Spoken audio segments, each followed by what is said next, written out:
नमस्कार मंडळी. आज मस्त असं धपाट्याचा बेत केलेला आणि एवढं भारी झालं धपाटं. आता हे साहित्य मी असं घेतलं आहे सगळं तयार करून आणि वेगवेगळी पिठं पण घेतल्यात. आता आपल्याला मसाला तयार करायचा आहे. 10 ते 15 लसूण, आलं, मिरच्या भरपूर घ्यायच्या कारण असं तिखट चटपटीत मस्त लागतात धपाटं. त्यात थोडंसं जिरं घालायचं, कोथिंबीर पण घालायची. असं हे वाटण आपलं तयार करून घ्यायचं. थोडंसं पाणी घालायचं आणि दरदरीत असं हे वाटून घ्यायचं. आता मिक्स पिठाचं आपण हे धपाटं करणार आहे. गव्हाचं पीठ घेतलं, ज्वारीचं घेतलं. ज्वारी आणि मका हे मिक्स पीठ आहे. बाजरीचं घेतलं, त्यानंतर डाळीचं पीठ थोडं घ्यायचं आणि तांदळाचं पीठ थोडं घ्यायचं. असं मी ही पिठं एकत्र करून घेतल्यात. तुम्ही नाचणीचं पीठ घातलं तरी पण चालते. आता ह्यात बारीक चिरलेला कांदा घालायचा, बारीक चिरलेला टोमॅटो घालायचा. शक्य तेवढं हे बारीक कापून घ्यायचं म्हणजे धपाटे थापायला आपल्याला बरं पडते. त्यात बारीक चिरलेली कोथिंबीर घालायची आणि हे आपण जे वाटण करून घेतले हिरव्या मिरचीचं ते ह्यात घालून घ्यायचं. धनेपूड घालायची, तीळ घालायचे 1-2 चमचे, हिंग थोडंसं घालायचं, हळद घालायची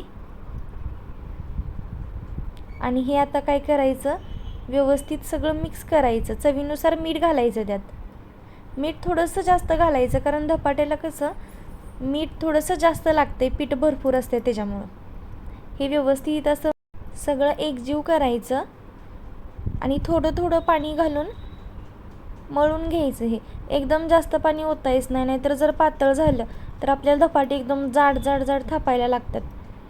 असं व्यवस्थित हळूहळू थोडं थोडं पाणी घेत आपल्याला हे थोडंसं मऊसर असं मळून घ्यायचं आहे. जर तुम्ही जास्त वेळाने धपाटे करणार असाल, म्हणजे जर थोडा वेळ तुमच्याकडे असेल तर तुम्ही मळतानाच पीठ घट्ट मळायचं, ते मुरून छान मऊ होते. धपाट्याचं पीठ मळून झालंय आपलं. आता ह्याच्यावर एक ताट झाकायचं आणि हे 10-15 मिनटं आपल्याला असंच भिजत ठेवायचं आहे. पीठ आपलं छान असं मऊ झालंय आणि छान हिचा गोळा वळून आता आपण धपाटं थापायला घ्यायचे आहेत. आता छोटा एक रुमाल घेतला मी, तो ओला करून घेतला आणि पिठाचा असा गोळा केला आणि अलगद असा थापायला घेतला. पीठ आपलं मऊ झाली त्याच्यामुळे व्यवस्थित असं धपाटे थापायला यायला लागल्यात. जरा पाण्याचा हात लावून आपल्याला हे असं थापून घ्यायचं आहे. थोडीशी तीळ घालायची वरून. तुम्ही घातली तरी पण चालतात, नाही घातली तरी पण चालतात कारण पीठ मळताना आपण थोडेसे तीळ घातल्यात ऑलरेडी. तवा गरम करायचा आणि हे असं तव्यावर तो धपाटा पलता करायचा. अशा पद्धतीनं धपाटा करतोय आणि तुम्ही पण करून बघा. सेम असं खूप मस्त होतात आणि टेस्टी होतात धपाटं. छान करपूस असं हे धपाटं भाजून घ्यायचं आणि गरम गरम धपाटं खायला एकदम भारी वाटते.